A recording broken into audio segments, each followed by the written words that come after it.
running forever, babe. Girl, you can't keep running. I wanna love you, babe. Doing everything I'm trying to understand. I ain't running in and out of my life. Hey, I'm back once again. It's the Uncle here to bring you another dope album review. And this week, I know the ladies are ecstatic because my man R. Kelly is back with The Buffet. Now, before I get into that, no pickup segment this week. I just gotta hop right in. I got a lot of things that I gotta cover.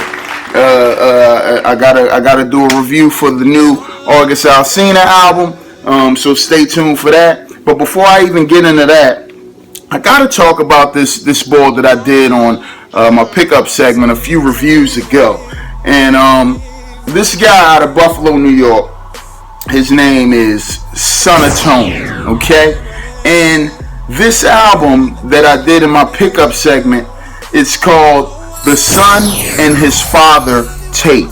Now, when I tell you, this album, I felt like it needed to be talked about. It's something that I've been listening to for the past few weeks, and this album is so dope. So let me just hop right in and tell you about a couple of the tracks that I really enjoy on there. The album begins with a nice song called All of My Life, and it just begins with a rundown of like the negative things that happened in this man's life and actually molded him into the man that he is today, and actually how he uses all of those things in order to succeed. Very dope concept, very dope song, production, dope. Another song after that, Mortuary, very dope song. The production on that is hot too. But another one of my favorites is this track called Motherless Child, and it just really goes a little deep into the mental of the son of Tony, and how his mother was on drugs, and parenting really wasn't there, and basically the reasons why he did a lot of things that he did in order to survive. I thought that was a dope concept and a really true to heart song. Another positive song that a lot of boys would never even think about making.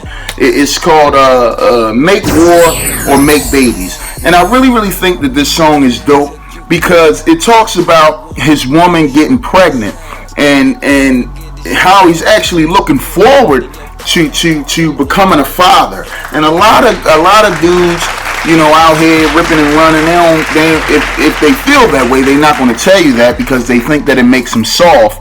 But this particular song is really dope in that aspect. Shout out to Son of Tony for putting his feelings out there like that.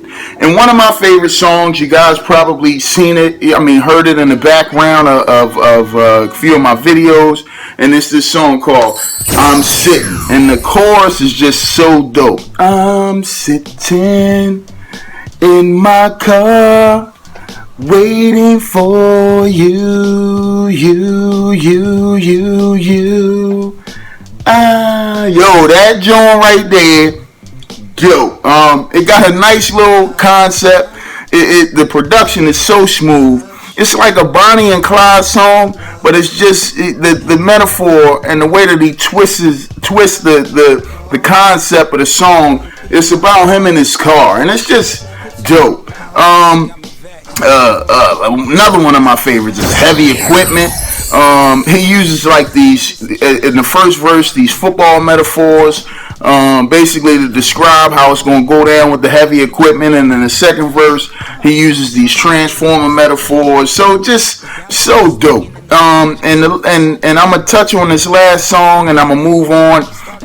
This song called I Ain't Mad at You, and it's a true to heart song if you've ever been incarcerated, and how people, they forget about you and they front on you, and how you just, you and your thoughts, and you, when you get out, you can't wait to just prove to them what you was going to be, and you ain't really mad at them. You just going to show them how you're going to be successful. So shout out to the Son of Tony for giving us this dope album. You can find it on SoundCloud. please go download this. It's free right now. You better get it before iTunes get it and start charging y'all. Alright, I'll be back after these messages. What music is this? Can somebody leave a something down the bottom? Just please telling me the type of genre this is, because I have no freaking clue. I don't know what kind of music this is. This is hey, and I'm back. August Alsina, he decided to come back out. Nice little couple year awaiting album for the young ladies out there who love August Alsina. He floods the timelines on the young girls. I guess their man crush Mondays and all of that goody good stuff. So August Alsina decided to come back with this album called This Thing Called Life. So just looking at the title, you think, okay, going in, he's going to have some nice messages in there, or at least some things real personal about himself.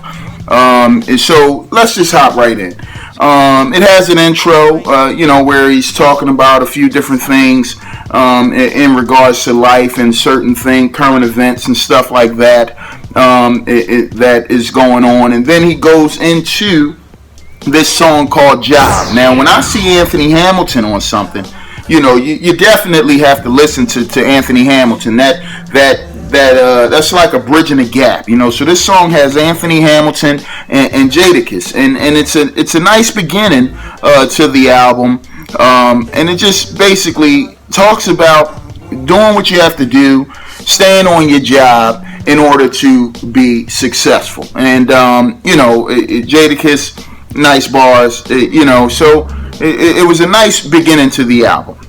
Why I do it, we get into featuring none other than Lil Wayne, and I could tell you, this is basically the same stuff that is just on the radio and music today. The same stuff with Lil Wayne being on a feature. The song is basically just not brag rap, but it's brag singing, and Lil Wayne brings the brag rap into that. So not really interesting in that aspect. Hollywood.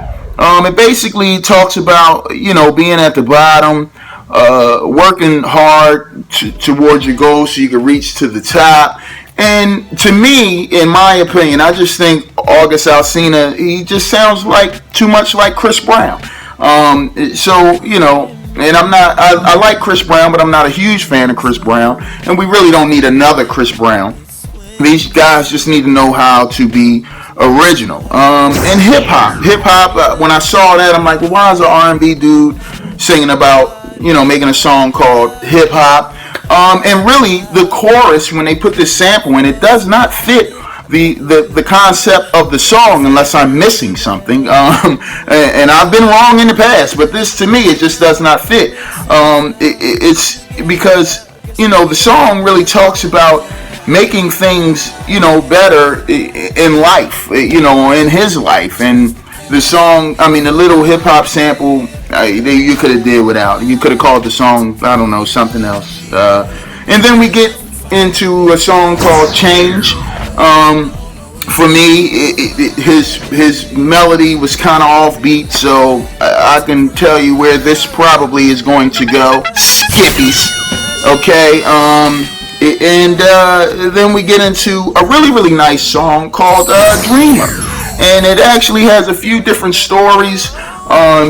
Talks about, a guy, I guess, in the streets, selling drugs, doing what he has to do to survive. It talks about a young lady, stripping, in order to make money. And basically what he's saying is these people don't really have any goals. They don't have any dreams, so they don't know how to dream. So I really, really thought that was a dope concept.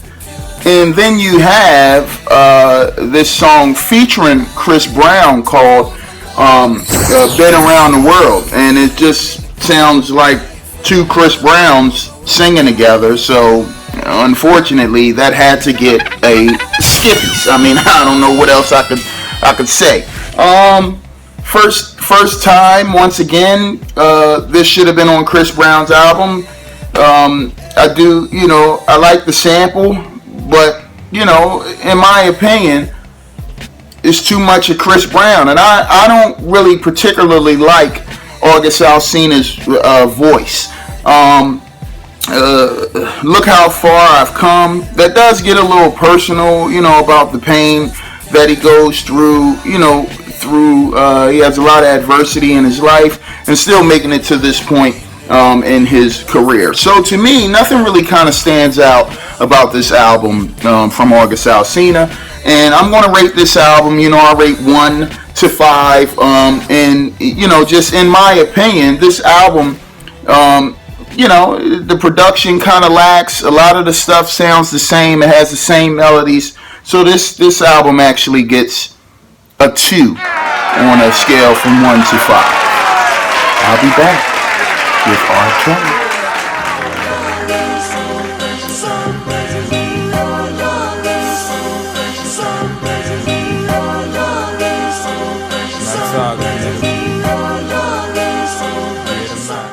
They in my car. I'm screaming like, yo, I got him, yo. Violets is gray, and my roses is black.